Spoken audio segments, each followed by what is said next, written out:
மாமா எப்போ டெலிவரி ஆகும், மாமா எப்போ டெலிவரி ஆகுன்ற மாதிரி இருந்துச்சு. காட்டு பா, அந்த நாள் ஞாபகம் நெஞ்சிலே வந்தது. அந்த மாதிரி டெலிவரி வார்டிலேருந்து வந்து. ஹாய் ஃப்ரெண்ட்ஸ், நான் தான் உங்கள் தமிழ் கப்பல்ஸ் காமேஸ்வரி பேசுகிறோம். ஸோ இப்போ ஒரு முக்கியமான விஷயத்துக்கு போகிறோம். அது என்ன விஷயம்னு பார்த்தீங்கன்னா, பாப்பாவுக்கு 10ஆம் மாதம் ஊசி போட போகிறோம். வாங்க பார்க்கலாம் அந்த அம்மா என்னென்ன பண்ணுதுன்னு. வாங்க போகலாம், லிஃப்ட்டில் இறங்கலாம். வாங்க ஊசி போட போகலாமா? ஊசி போட போகலாமா? ஃப்ரெண்ட்ஸ், நான் தான் உங்கள் தமிழ் கப்பல்ஸ் காமேஸ்வரி பேசுகிறோம். என்னடா ஹாஸ்பிட்டல் வந்திருக்கேன்னு பார்த்தீங்களா? ஸோ பாப்பாவுக்கு வந்து 10ஆம் மாதம் ஊசி போட வந்திருக்கோம்.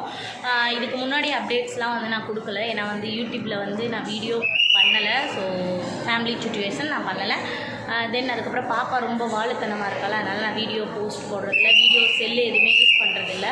ஸோ இப்போ 10ஆம் மாதம் ஊசி போட வந்திருக்கோம். நெக்ஸ்ட் அப்டேட் காட்டுறேன். இது ஹாஸ்பிட்டல் பார்த்தோன்னே சத்தியமாக செம்ம ஃபீலாக இருக்கும். இதெல்லாம் இந்த ஹாஸ்பிட்டல் பார்க்கும்போதெல்லாம் மறக்க முடியாத நாளாக இருக்கும். ஏன்னா வந்து நான் வந்து கிட்டத்தட்ட வந்து டெலிவரி அப்போ 10 டேஸ்க்கு மேலேயே இருந்துட்டேன். அதுக்கப்புறம் தான் பாப்பா பிறந்தா. ஸோ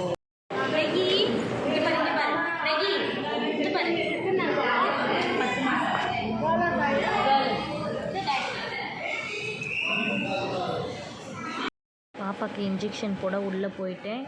என்ட்ரி ஆக போகிறேன் இப்போ தான்.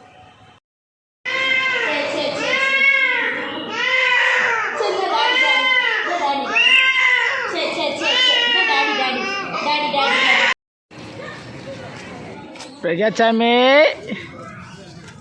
டாடி, நான் டாடி, அம்மு,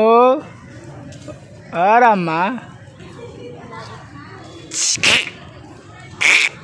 இந்த இடத்த நல்லா பார்த்துக்கோங்க. இந்த ஜன்னல்லேருந்து தான் நான் எட்டி எட்டி பார்ப்பேன். ஏன்னா ஏதோ ரொம்ப ஜெயிலுக்குள்ளே இருந்த மாதிரி இருந்தது அந்த 3 டேஸும். உள்ளே இருந்துக்கிட்டு மாமா எப்போ டெலிவரி ஆகும், மாமா எப்போ டெலிவரி ஆகுன்ற மாதிரி இருந்துச்சு. காட்டு பா, அந்த நாள் ஞாபகம் நெஞ்சிலே வந்தது. அந்த மாதிரி டெலிவரி வார்டிலேருந்து வந்ததுக்கப்புறம் தான் கொஞ்சம் நிம்மதியாக இருந்துச்சு. ஸோ இப்போ கையிலே வந்தாச்சு. 10 மாதம் ஊசியும் போட்டாச்சு. வாங்க போகலாம்.